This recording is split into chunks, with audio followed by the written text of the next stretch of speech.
Welcome all, Grunty's the name, Banjo's here to play my game. My lair is done and here he stands, through all my tricks and traps and lands. This final test will see me win. When Banjo fails, then I'll be thin. The prizes on the stand bring joy, from Tooty down to cuddly toy. My little quiz will make you sweat, and Tooty you shall never get. 'Cause somewhere soon along the way, your lack of skill will make my day. 'Cause in the fiery pit you'll go, and I will win the prize on show. So step on over to the square. Press A to try it if you dare. Hello everyone and welcome back to Let's Play Banjo-Kazooie. In the last part, we finished off Click Clock Wood, the final main world in the game, and now we're technically at endgame with Grunty's Furnace Fun. A little answer's all I seek. About this game, you furry geek. Mad Monster Mansion is real hard, but what's not found in the graveyard? Grunty's Furnace Fun is a quiz show about the game up to this point. A lucky guess, you got it right. The next square's yours without a fight. See the picture on my screen. Do you know where you have been? The various panels on the game board have a specific type of theme to them. For instance, the Banjo-Kazooie panels, like the first one, are just generalized trivia that spans the game's worlds, hence knowing what was in Mad Monster Mansion's graveyard. Panels like this are visual challenges. Hear the crowd, they boo and hiss. To see you fail, they would not miss. The energy that you have found won't stop me making Tooty round. Pretty universally, the visual challenges just show you a screen grab or a camera view within any of the game's given worlds. Sometimes it's obscure, sometimes it's pretty obvious, and you just have to guess which world it is correctly. These are the ones I'm not great at. A question on the sounds I play. Get it wrong to make my day. Listen up now, then make your choice. Which character has this dumb voice?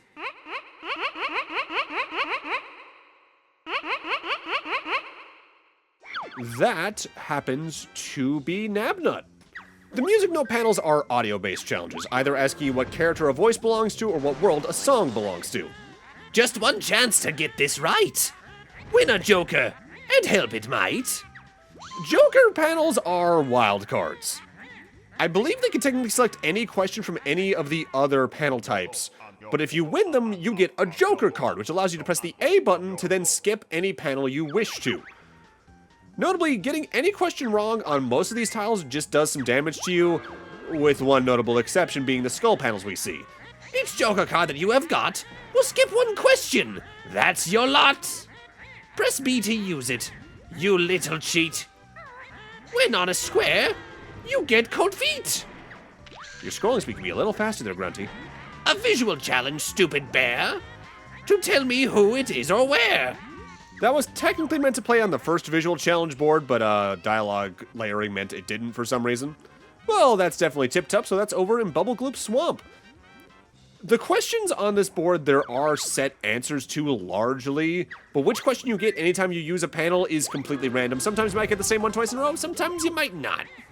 In Monster Mansion you can creep, but what wakes the ghost from his sleep? That would be the creaky floorboards, which is why you need to fall down from the chimney and then step on the chairs from there. With that said, time for another new panel type. The clock panels. Prepare yourself to take a whack. Pick this test, you won't come back. These are physical challenges, pretty universally. Little stings that make a bear shout, whack them all before time's out. So most of the things the stopwatch panels can give you is either doing some of the puzzles from the game with some twist within a time limit, or doing one of the combat challenges we've done in some of the worlds in a time limit. For instance, we can do the big box mini-boss from Click Clock Wood. You can do the sand castle floor thing, but you have to do it backwards. You can do the pyramid memory game from Gobi's Valley. There can be a lot of things that this chooses from, but ultimately they're usually pretty easy to deal with, unlike this next panel type. I think it's time, so let me see. How much do you know of little old me? It keeps me safe and free from harm. What have I is a lucky charm. The Gruntilda panels are where the facts that her sister Brentilda tells you about her come into play. These are randomly generated at the start of your save file, so you need to either really memorize them or write them down as you get them. For me in specific, her lucky charm was a dragon's foot. That's a secret! How did you know? Did my sister tell you so? Yes, she did. And now for the dangerous type. Get this wrong for Grunty's sake? Then a lava bath you will take. Skull panels are like Joker panels in that they can select a question from any of the categories on the board. However, while the Joker panels only do damage to you if you get them wrong and you don't get the Joker card from them, and you can only do them once, Skull panels, if you get the question wrong, the panel fades and you fall into the lava, killing you instantly. And I think you have to start over in that case, which is rough. You're guaranteed to come across a couple of them across the board, and honestly, if I recommend anything, save your Joker cards for either Grunty panels or them exclusively. The way I try to do Grunty's Furnace Fun writ large is I try to get 4 Joker cards and then just spam them at the very end of the area where there's just a giant marathon of potential danger. But don't worry about getting too many non-skull panels wrong along the way. For one thing, each panel you get wrong only does 1 point of damage, where if you got every honeycomb piece in the game, that means you have 8 chances to get questions wrong, which is more than enough. But for another, the honeycombs they place along the way mean you have enough extra chances where it really is just the skull panels that cause a real threat. Worth noting though, there is a specific speedrunning skip you can do on this to really just make this a complete joke. Specifically, it was the skull panel next to the Joker panel just to the left of the start of the board. There's a way to position yourself so that you press the button and get the skull board's question, but you're still on top of the Joker panel. So when you take the hit from getting the question wrong, you land back on the board and can just ignore the game's mechanics and walk over the rest of the board, grabbing whatever honeycombs or extra lives along the way you want. There's been a non-insignificant amount of playthroughs where I do that, if only because, while this is a fun way to kind of test your knowledge about the game, it's slow enough where it just kind of gets on my nerves on enough repeated playthroughs. Not for nothing, while I dislike a lot about Banjo-Tooie in comparison to Kazooie's handling of things, the way they handled their equivalent to this and that, I actually like a lot more. In fact, I think I like the generalized endgame, like the quiz show equivalent and the final boss, more in Tooie than I do in Kazooie. Which is kind of funny given the rest of my opinions on Tooie compared to Kazooie. On an average playthrough where I do Furnace Fun though, usually 2 types of questions cause me more grief than others. First off is Gruntilda questions because either A, I forget what the answer actually is because I'm thinking of a prior playthrough, or B, and this is the more common thing, scrolling through my notes, either on whatever notepad-adjacent program I'm using, or my physical notebook takes long enough that the timer runs out and I take the hit, or in the case it's on a skull panel, I die from that, and that sucks. The other one is specifically remembering what characters sound like. Because while there's a lot that I can just immediately name, like Grunty, Tootie, Banjo-Kazooie, Mumbo, Bottles, there's several that sound just enough alike in my head because I barely give them any mind that I get it wrong. The only other character I think I get consistently right is the hippo who speaks and burps, because, no shit, Sherlock. I could personally recommend restocking your gold feathers before coming in here, especially for the stopwatch panels alone.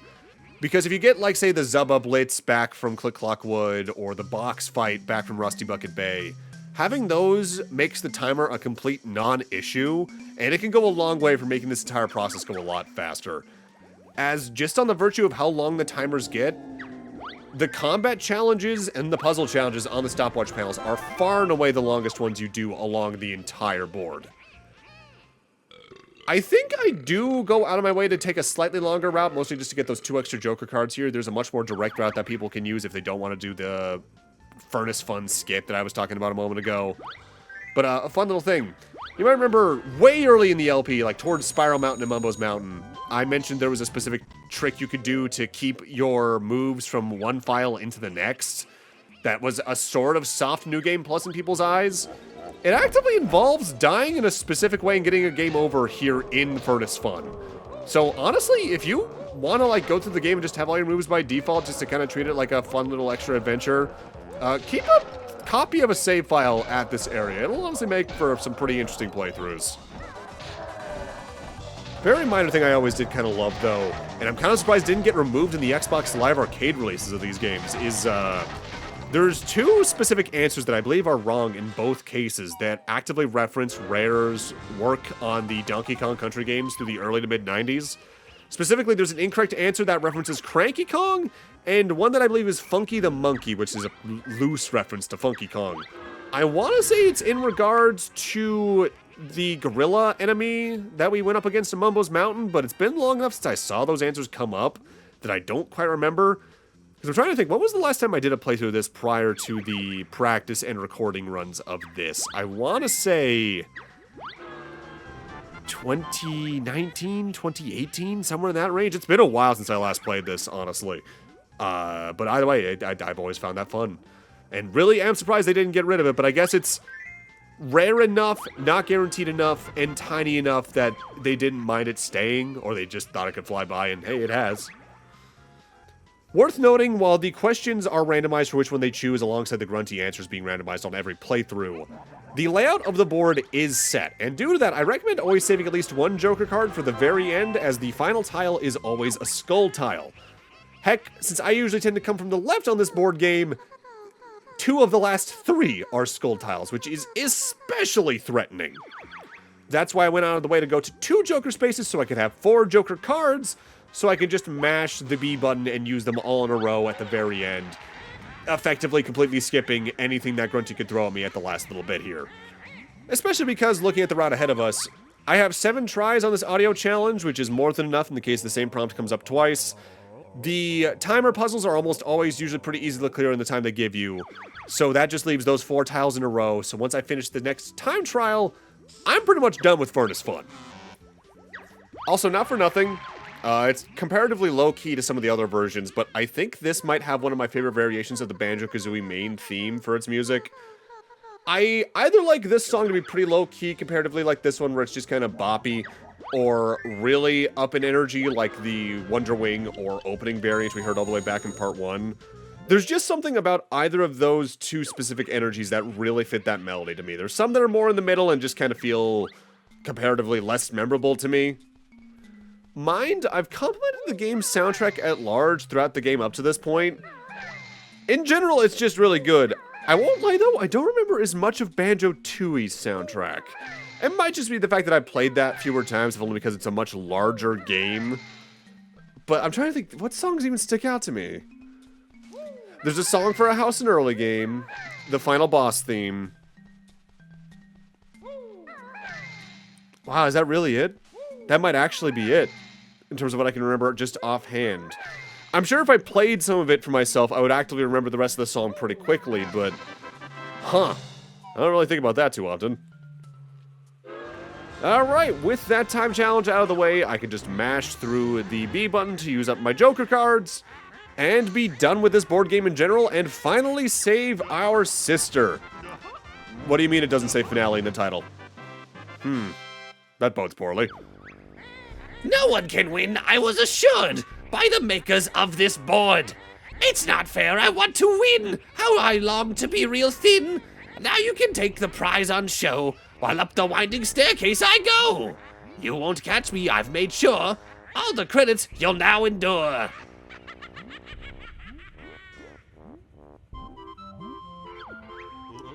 Which prize shall we take, Kazooie? Me. How about that grotty ugly thing? I think we should take Tootie. That's what I meant. Kazooie! Please, can we go home now, Banjo? I've had enough adventuring for one day. Sure, let's get out of this dump. And with that, we can watch the credits roll, but like I briefly mentioned a moment ago, you might notice the video title isn't Let's Play Banjo-Kazooie Finale. We're not done yet. We do have to sit through this credit sequence no matter what, though, and it's about 5 minutes long, so I'm just gonna sit back and let this music play, because this is another one of my favorite variations of the Banjo-Kazooie theme, and I'll see you after the credits are over.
Hurry up and get us home, Banjo.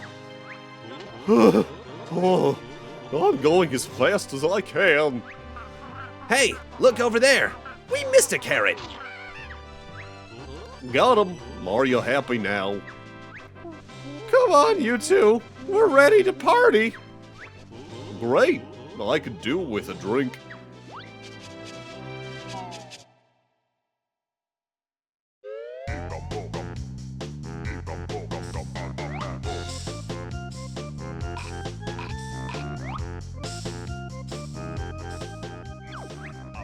Bear and Bird did good.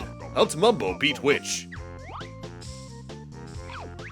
Yeah, but they needed my amazing moves to do it. No way. Me and Banjo were the stars of this game.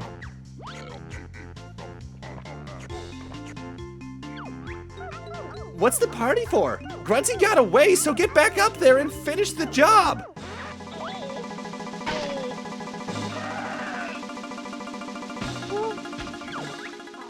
I'm not going.